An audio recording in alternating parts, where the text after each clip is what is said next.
심히 잘못했느니라. 조선의 왕이 죽음 조카 앞에 무릎을 꿇었습니다.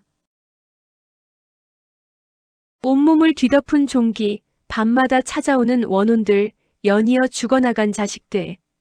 왕위를 빼앗은 그날부터 세조에게 단 하루도 편한 밤은 없었습니다.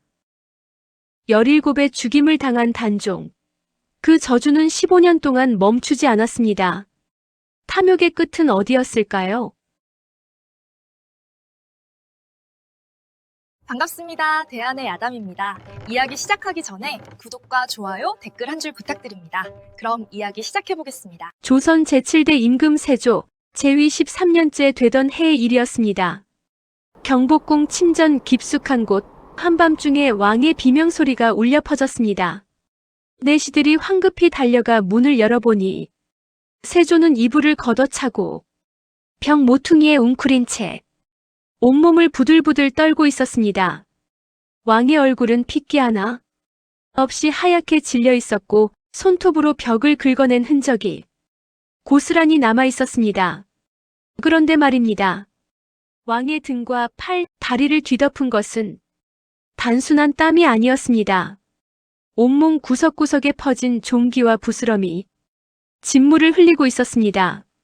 살가죽이 썩어 들어가는 것처럼 악취가 진동했고 어이들은 고개를 절레절레 흔들며 물러났습니다. 또 나타났느냐? 승지가 조심스럽게 묻자 세조는 대답 대신 눈을 질끈 감아버렸습니다. 밤마다 그들이 찾아왔습니다. 머리카락이 흐트러지고 피투성이가 된 채로 아무 말 없이 그저 세조를 바라보는 눈빛으로. 어떤 밤에는 어린 소년이 찾아왔습니다. 골룡포를 입었으나 남루하게 찢기고 흙이 묻은 옷차림으로 세조의 침상맡에 서서 물끄러미 내려다보는 그 소년을 세조는 알아보지 못할 리가 없었습니다. 17의 영월 땅에서 숨을 거둔 자신이 직접 죽음으로 내몬 조카였습니다. 전국 팔도에서 이름난 무당과 승려가 모두 궁궐로 불려들었습니다. 구판이 밤새 이어지고 독경 소리가 대궐을 가득 채웠습니다. 세조는 절을 짓고 불상을 세우고 대규모 방생 행사를 벌였습니다. 원각사를 창건하여 부처의 가호를 빌었고 전국 사찰에 쌀과 비단을 내렸습니다. 하지만 피부병은 나을 기미가 보이지 않았고 밤마다 찾아오는 환영은 오히려 더욱 선명해져 갔습니다. 조정 대신들은 쉬쉬했습니다. 임금의 몸 상태를 입 밖에 내는 것 자체가 목숨을 건 일이었기 때문입니다.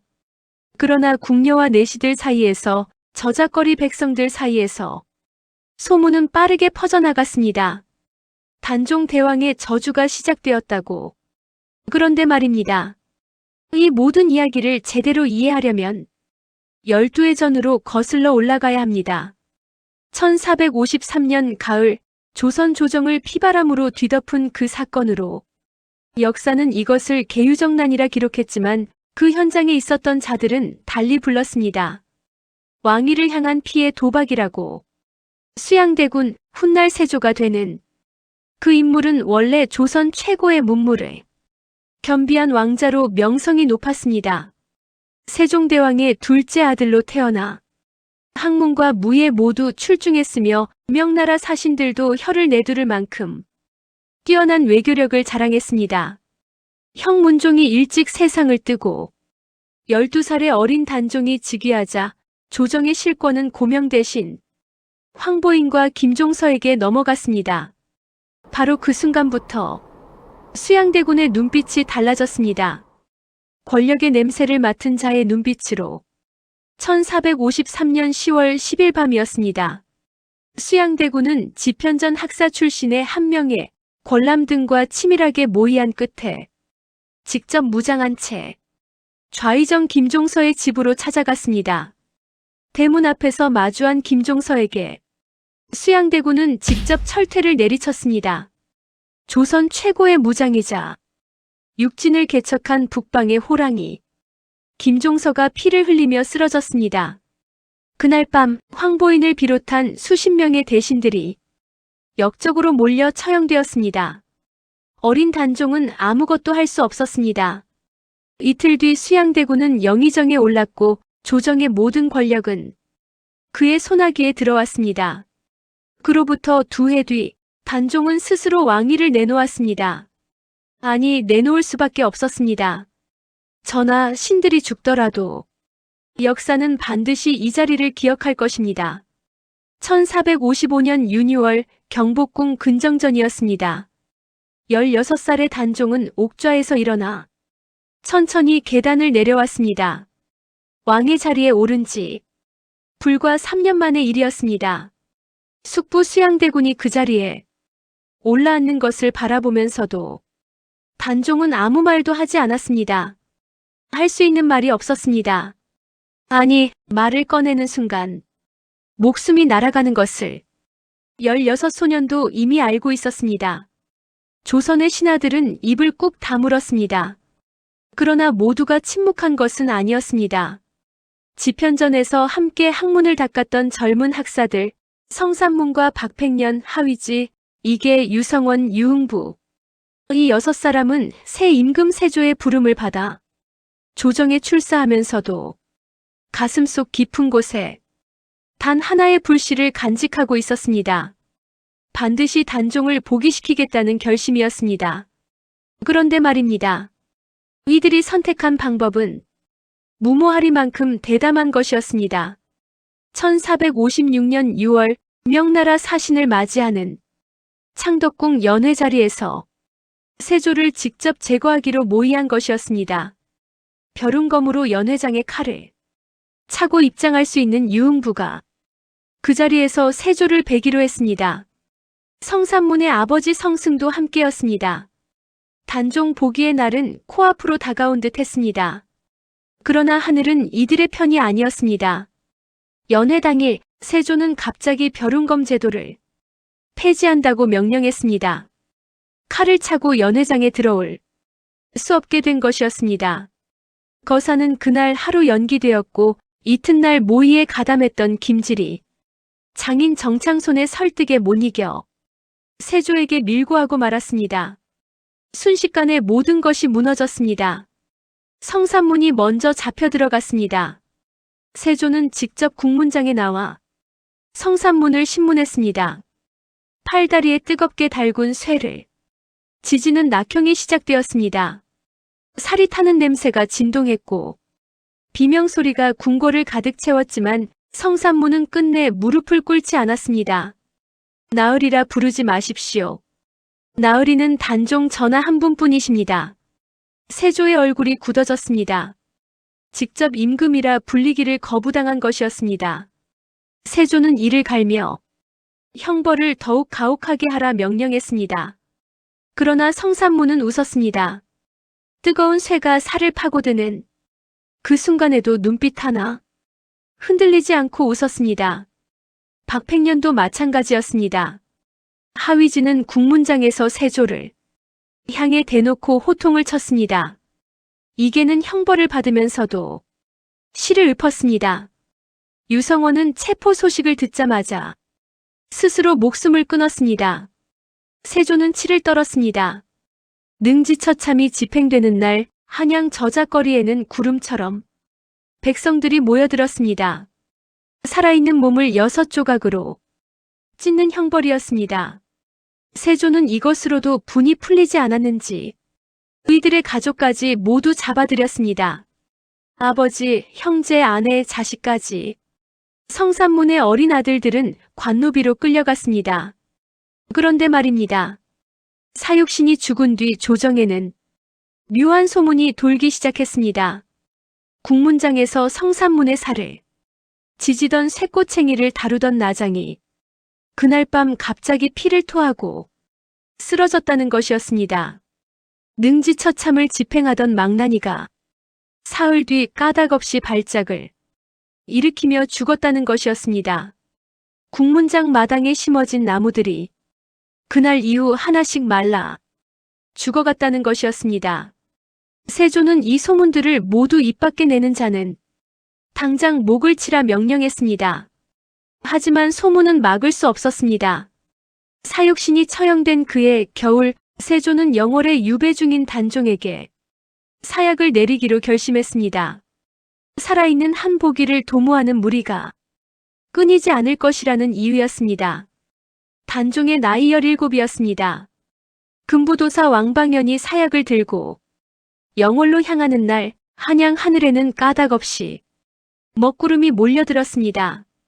대낮인데도 사방이 어두워졌고 천둥도 번개도 없이 빗줄기가 쏟아졌습니다. 말들이 이유 없이 날뛰었고 개들이 하늘을 향해 지저댔습니다.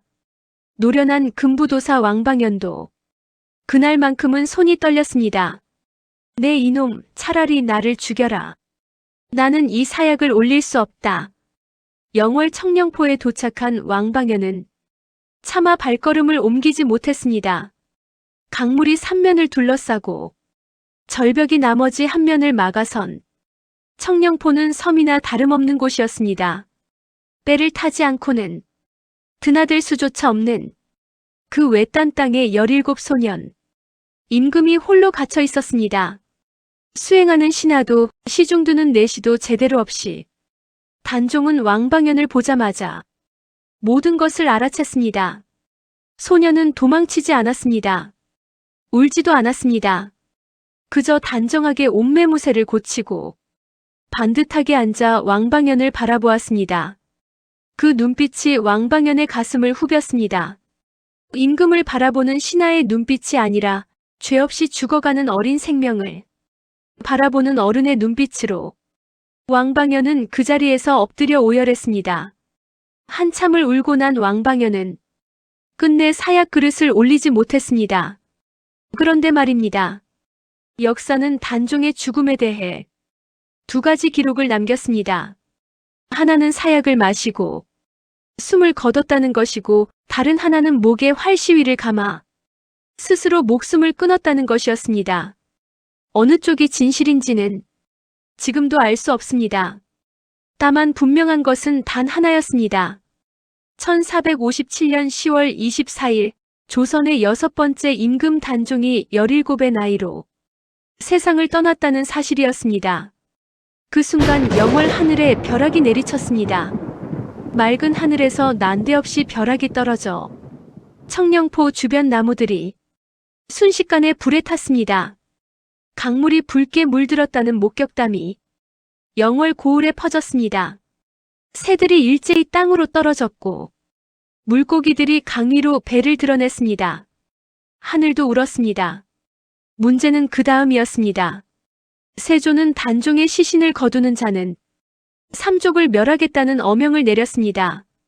감히 역적의 시신에 손을 댔다가는 집안이 통째로 사라지는 것이었습니다.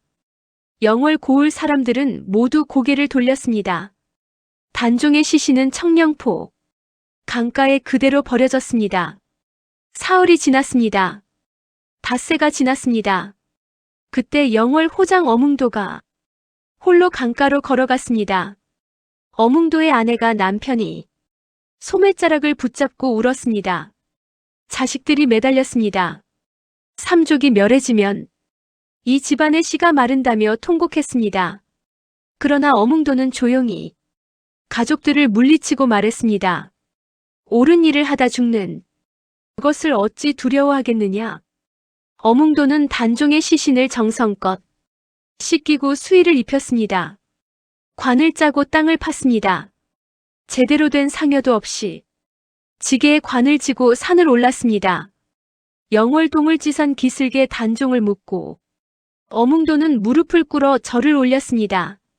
그날 밤 어뭉도의 꿈에 단종이 나타났습니다. 그대의 충심을 하늘이 기억할 것이요 그것뿐이었습니다. 말 한마디를 남기고 단종은 사라졌습니다. 어뭉도는 날이 밝도록 엎드려 울었습니다. 놀라운 일이 벌어진 것은 그 이후였습니다. 삼족을 멸하겠다던 세조의 어명에도 불구하고 어뭉도의 가족에게는 아무 일도 일어나지 않았습니다. 세조가 어명을 내리려 할 때마다 까닭모를 두통이 엄습했고 어뭉도의 이름이 적힌 문서를 볼 때마다 눈앞이 흐려졌다고 내시들은 전했습니다. 결국 어뭉도는 처벌받지 않았습니다. 백성들은 수군거렸습니다. 단종 대왕이 지켜주신 것이라고. 한편 한양에서는 기이한 일들이 연달아 일어나고 있었습니다. 사육신의 처형을 주도했던 대신들이 하나둘 변을 당하기 시작한 것이었습니다. 단종 보기 모의를 밀고 한 김질애. 집에 갑자기 불이 났습니다. 성산문을 국문하던 자리에서 가장 잔인하게 형벌을 집행하라 소리쳤던 신숙주는 그날 이후 밤마다 악몽을 꾸었다고 했습니다. 나중에 신숙주가 변절자의 대명사가 된 그것도 우연이 아니었습니다. 그리고 세조에게도 드디어 징벌이 시작되었습니다. 단종이 죽은 그해 겨울부터였습니다. 세조의 등에 처음으로 종기가 생겼습니다. 처음에는 작은 부스럼 하나였습니다. 어이들이 대수롭지 않게 여겼습니다.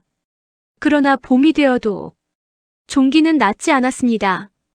여름이 되자 등에서 팔로, 팔에서 다리로, 다리에서 얼굴로 번져나갔습니다. 어이들이 온갖 약을 써봤지만 소용이 없었습니다. 오히려 약을 바를수록 더 넓게 퍼져나가는 것 같았습니다. 세조는 이 사실을 철저히 숨겼습니다. 하지만 몸은 숨길 수 없었습니다. 짐이 잘못했다. 단종아, 짐이 잘못했느니라. 세조 재위 9년째 되던 해 왕의 몸 상태는 더 이상 감출 수 없는 지경에 이르렀습니다. 온몸을 뒤덮은 종기에서 진물이 흘렀고 악취가 진동했습니다. 용포를 입을 수 없을 만큼 살같이 짓물러 있었습니다. 어이들은 매일 아침 왕이 처소 앞에서 머리를 조아렸지만 뾰족한 방법이 없었습니다. 조선 팔도에서 명이라 불리는 자들이 모두 불려왔으나 한결같이 고개를 내저었습니다. 이것은 의술로 고칠 수 있는 병이 아니라고. 세조는 부처에게 매달렸습니다. 원각사를 짓는 것으로는 부족했습니다. 세조는 직접 강원도 오대산 상원사로 행차했습니다. 문수보살의 가호를 빌기 위해서였습니다. 험한 산길을 가마를 타고 오르면서도 세조의 눈빛은 초점을 잃고 있었습니다. 수행하는 신하들이 보기에도 왕은 이미 반쯤 다른 세상에 가 있는 것 같았습니다. 그런데 말입니다. 상원사에서 실로 기이한 일이 벌어졌습니다. 세조가 계곡 물에 몸을 씻고 있을 때였습니다. 한동자 승이 나타나 왕의 등을 밀어주겠다고 했습니다. 낯선 아이가 갑자기 나타난 것도 이상했지만 세조는 거절하지 않았습니다. 동자승의 손길이 닿는 곳마다 시원한 기운이 퍼졌습니다. 오랫동안 잊고 있던 감각이었습니다. 목욕을 마친 뒤 세조가 고개를 돌렸을 때 동자승은 이미 사라지고 없었습니다. 세조는 주변 승려들에게 그 아이가 어디 갔느냐고 물었습니다. 승려들은 하나같이 고개를 갸웃거렸습니다. 아무도 동자승을 보지 못했다는 것이었습니다. 세조는 그 자리에서 한참을 멍하니 서 있었습니다. 문수보살이 현신한 것이라는 말이 퍼졌습니다. 세조는 상원사의 대대적인 불사를 명하고 한양으로 돌아왔습니다. 그러나 한양으로 돌아오는 길에서부터 종기는 다시 도졌습니다. 잠깐의 차도가 있었을 뿐 병은 근본적으로 낫지 않았습니다. 속리산 법주사로도 행차했습니다. 왕의 가마가 법주사 경내로 들어서려 할 때 길을 가로막는 소나무 가지가 있었습니다. 신하들이 가지를 꺾으려 하자 세조가 손을 들어 막았습니다. 그리고 가마를 탄 채 나직이 말했습니다. 소나무야, 가지를 들어라. 그러자 소나무 가지가 저절로 위로 들렸습니다. 세조의 가마가 무사히 지나갔고 가마가 지나간 뒤 가지는 다시 내려왔습니다. 법주사 정의품송 이야기가 바로 이것이었습니다. 하지만 법주사에서도 세조의 병은 낫지 않았습니다. 부처도 신령도 왕의 병을 고치지 못했습니다. 밤이 되면 어김없이 그들이 찾아왔습니다.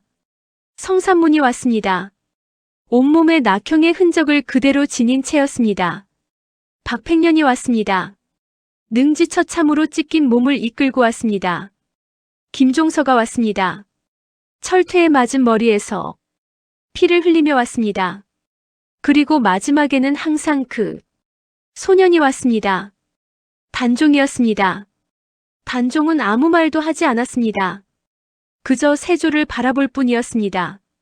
그 눈빛이 분노도 원망도 아니었다는 것이 오히려 세조를 더욱 미치게 만들었습니다.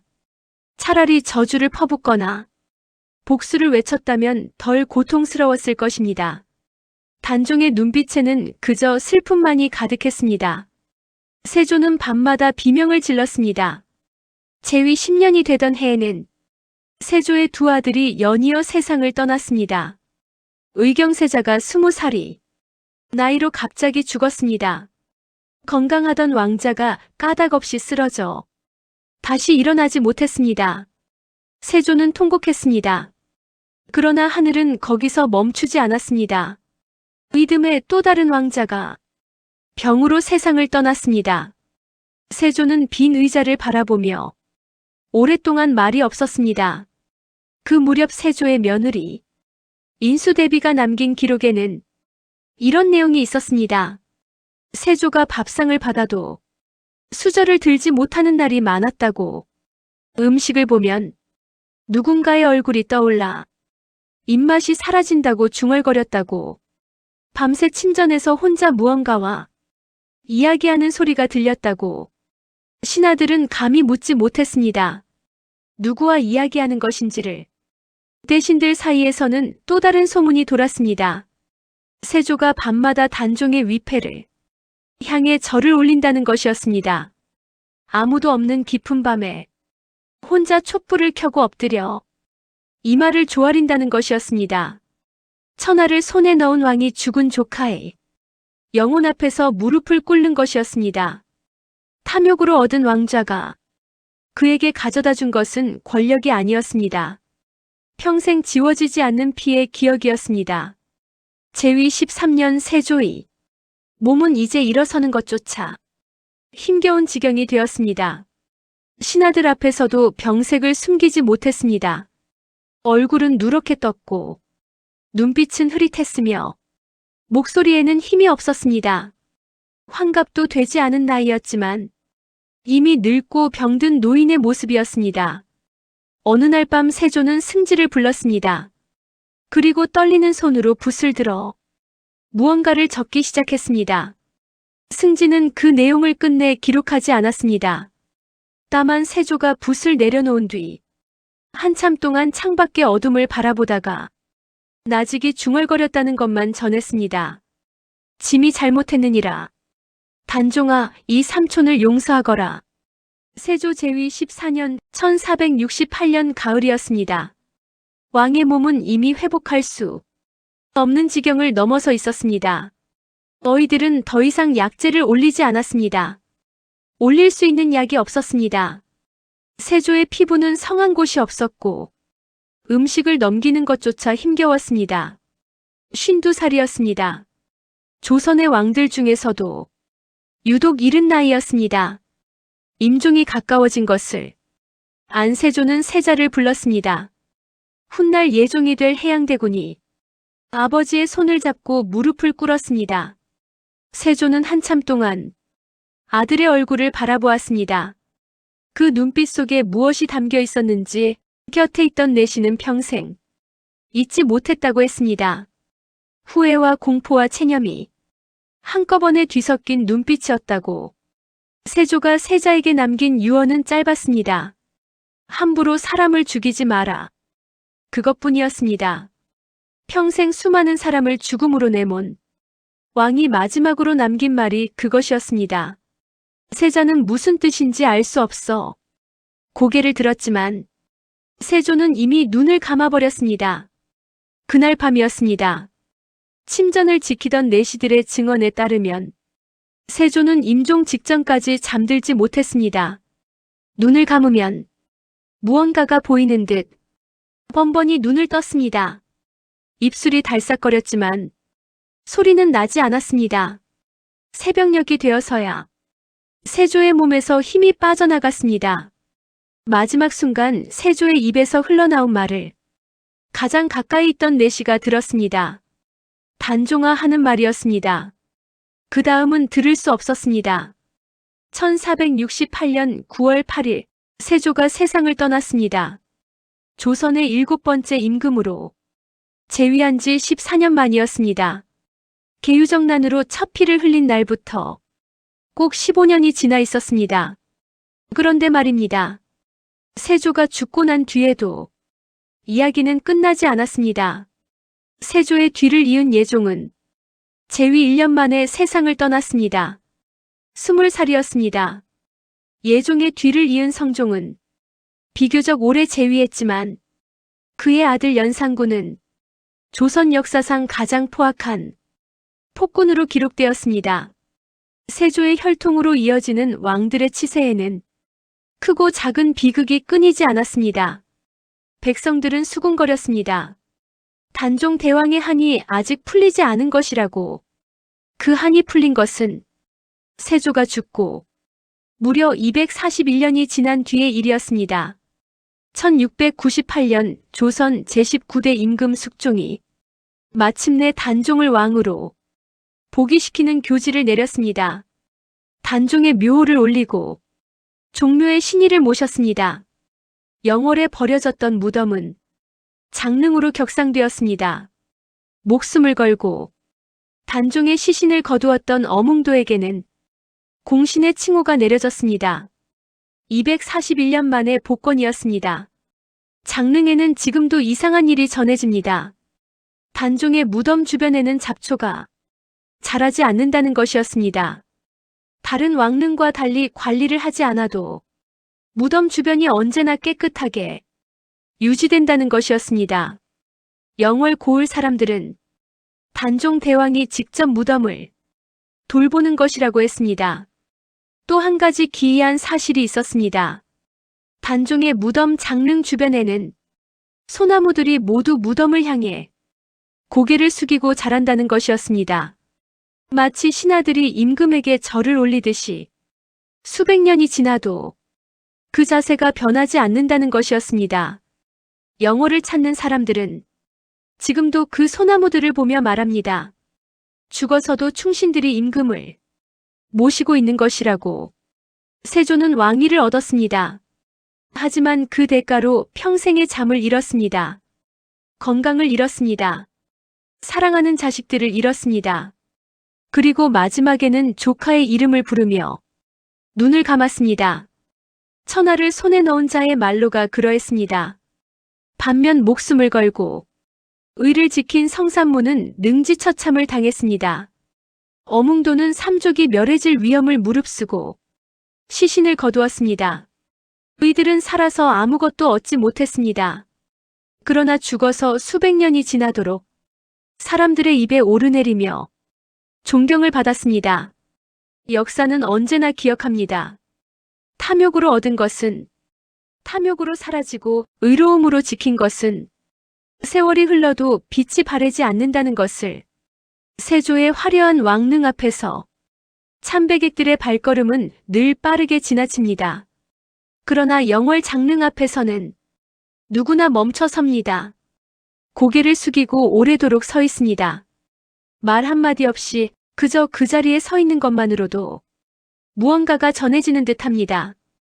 17의 세상을 떠난 소년 임금의 이야기가 500년이 넘도록 우리 곁에 살아있는 이유가 바로 그것입니다. 억울함은 반드시 하늘에 닿고 탐욕은 반드시 그 값을 치릅니다. 단종 대왕의 이야기가 오늘 우리에게 전하는 말은 바로 그것입니다. 이 이야기가 마음에 남으셨다면 구독과 좋아요 부탁드립니다. 억울한 역사 속 인물들의 이야기 다음에도 계속됩니다.